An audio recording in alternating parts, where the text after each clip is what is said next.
अस्सलाम वालेकुम दोस्तों, कैसे हो? उम्मीद है कि सब खैरियत से होंगे। अल्लाह आप लोगों को ऐसे ही खुश रखे। आज की बात थोड़ी सी अलग है। आज की बात पूरी सुनकर आप कुछ सोचने पर मजबूर हो जाएंगे, इसलिए पूरा सुनना जरूर। एक आदमी गांव का रहने वाला, खुली हवा में पला बड़ा, जब शहर आया तो मुझसे कहने लगा कि तुम्हें मजदूरी करने वाले, कूड़े के ढेर से कचरा और पुराने कागज उठाने वाले और भीख मांगने वाले, गाड़ी का शीशा साफ करने वाले बच्चों पर तो तुम सबको तरस आता ही होगा, मगर मुझे शहर में रहने वाले खुशहाल घरानों से ताल्लुक रखने वाले बच्चों पर भी बहुत रहम आता है, बल्कि उनसे ज्यादा आता है कि इनका क्या होगा, वो भी तो रहम के मुस्तहिक है। मैंने ताज्जुब से पूछा कि कैसे? उसने एक 12-13 साल का बच्चा जा रहा था, उसको बुलाया, शहर का बच्चा था, उसे सामने बिठाया और उससे पूछा कि बेटा, आपने रात को तारों भरा आसमान कभी देखा है? आपके घर के इर्द गिर्द कौन कौन से दरख्त है और उनके नाम क्या है? बेटा, तुमने कभी गौर से देखा है कि बादल की शक्लें कैसी कैसी बनती है? बेटा, आखिरी बार धनक यानी रैम्बो कभी देखा है? हर रोज पैदल कितना चलते हो? कभी बरसती हुई बारिश में नहाए हो? सूरज को तुलू होते हुए कभी देखा है यानी सनराइज? सूरज गुरूब होने के वक्त, जब वो यानी सूरज गुरूब होने से पहले शफक पर कौन कौन से रंग होते हैं, कभी देखा है? कार में सफर करते हुए बाहर संतरे के बागों और खेतों में उगी फसलों और जौहड़ों में नहाती भैंसों और आसमान में उड़ते परिंदों को बेटा तुमने कभी गौर से देखा है? क्या फाख्ता को पहचान सकते हो? सचमुच के जीते जागते खरगोश को कभी देखा है? उस बच्चे ने शायद ही इक्के दुक्के सवाल का जवाब दिया होगा, वो भी ढंग से नहीं। तो वो गांव का शख्स कहने लगा, ये तो वो सवाल है जो शहर में रहने वाले बच्चों के लिए ज्यादा मुश्किल नहीं है, इसलिए मुझे शहर के बच्चों पर तरस आता है कि अल्लाह की नेमतों से भरी इस खूबसूरत दुनिया से ये लाताल्लुक है, इनका कोई कनेक्शन ही नहीं है उससे। अभी तो बहुत सारे सवाल है जो मैंने इस बच्चे से पूछे ही नहीं, कि जैसे गर्मी में रात को कभी छत पर या सहन में सोए हो तो हैरत से उसका मुंह खुला के खुला रह जाएगा, और ये तो पूछने का सवाल ही पैदा नहीं होता कि गंदुम और जौ के पौधों में और जवार और बाजरा के पौधों में क्या फर्क होता है, गाय और भैंस की खुराक क्या है, कभी बकरी के मेमने को चूमा है, सुबह 9-10 बजे बस्ती के हर घर से धुआं क्यों उठता है, तन्नूर में डाले गए ईंधन को लकड़ी के जिस डंडे से हिलाया जाता है उसे क्या कहते हैं, लालटीन क्या होती है, मिट्टी का दिया किस शक्ल का होता है। कभी मस्जिद में ठहरे हुए मुसाफिर को मगरिब की नमाज के बाद खाना पहुंचाने कभी गए हो? घरों में जो बैल भैंस घोड़े रखे जाते हैं उनके पानी पीने का क्या बंदोबस्त होता है? और तो और इससे यही पूछ लीजिए कि दही कैसे बनता है, मक्खन कहां से आता है, असली घी किस चीज से बनता है, तो शायद ये बता सके। मेरी नजर में शहर के बच्चे किस कदर काबिले रहम हैं, इन पर मुझे रहम आता है। ये बच्चे जो डबल रोटी के झागनुमा टुकड़ों पर और पिज्जा के नुकसानदेह मैदे पर और आधे पक्के आधे कच्चे बर्गरों पर जिंदगी के दिन गुजार रहे हैं, इन्होंने खुले चश्मों का पानी न पिया न कुओं का पानी पिया, ये तो बोतलों में भरा हुआ पानी पीते हैं, जिसके एक एक गिलास बल्कि एक एक घूंट की कीमत और उसका नफा अंग्रेजों के खजानों में जमा हो रहा है।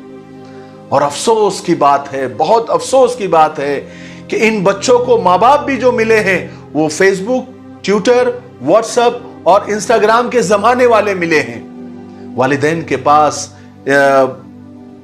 वक्त ही नहीं है कि सुबह के नाश्ते में इन्हें पराठे और घर का मक्खन और खालिस दूध पिलाए। आज के बच्चों का मुआजना, कंपैरिजन आज से 10, 20, 30 साल पहले के बच्चों से करके देखिए।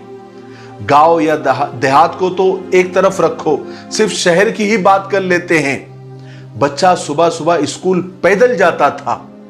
हाँ, कुछ खुशहाल बच्चे की अपनी साइकिल होती थी और कुछ बच्चे बस पर जाते थे, मगर जिस तरह भी जाते थे सिक्योरिटी का कोई इश्यू नहीं था, कोई डर नहीं था।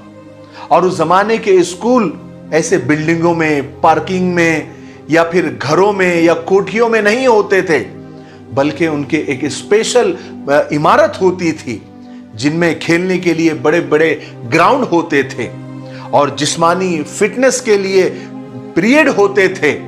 हफ्ते में सिर्फ 2 दिन नहीं बल्कि रोज होते थे। ये बच्चे स्कूल से घर आकर बड़ी पाबंदी से होमवर्क करते थे। उसके अलावा माँ या बहन को महल्ले की दुकान से सौदा सलब भी ला कर देते थे।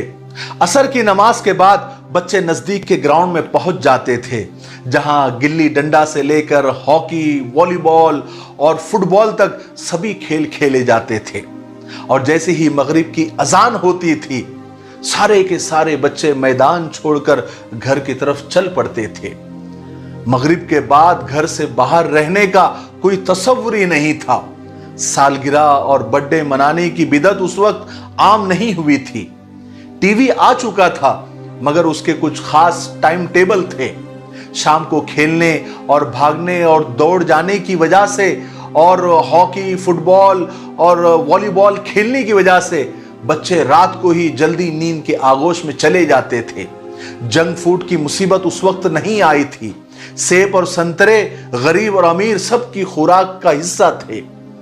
आज के बच्चों के रास्ते में सबसे बड़ी और खौफनाक चीज जगराता है, यानी रात का जागना। बच्चे आजकल देर रात तक जागने लगे हैं। बहुत कम माँ बाप ऐसे हैं जो बच्चों को वक्त पर सुलाने में कामयाब है। पहले से टीवी तो था ही, फिर इंटरनेट आया और फिर इंटरनेट की नापाक औलाद सोशल मीडिया आ गई। इसने उन बच्चों को इंसान से चूहा बना दिया।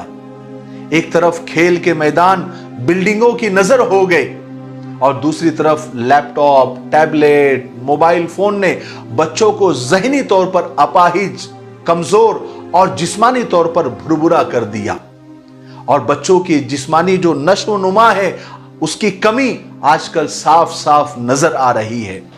किसी ने क्या खूब कहा है कि एक बचपन का जमाना था जिसमें खुशियों का खजाना था। चाहत चांद को पाने की थी, पर दिल तितली का दीवाना था। खबर न थी कुछ सुबह की, न शाम का ठिकाना था। थक कर आना स्कूल से, पर खेलने भी जाना था। माँ की कहानी थी, परियों का फसाना था। बारिश में कागज की नाव थी, हर मौसम सुहाना था। रोने की वजह न थी, न हंसने का बहाना था। क्यों हो गए हम इतने जल्दी बड़े, इससे अच्छा तो बचपन का जमाना था। मुझे उम्मीद है कि आज की जो मेरी तकरीर थी छोटी सी, इसका मकसद यह है कि हम बच्चों पर खास तवज्जो दें और पुरानी चीजों को दकियानुसी समझकर और ओल्ड फैशन समझकर न छोड़े। उसी में फायदा था। बच्चों को ग़िज़ाए खालिस दें, अच्छी दे, जंक फूड से दूर रखे, मोबाइल इंटरनेट से दूर रखे।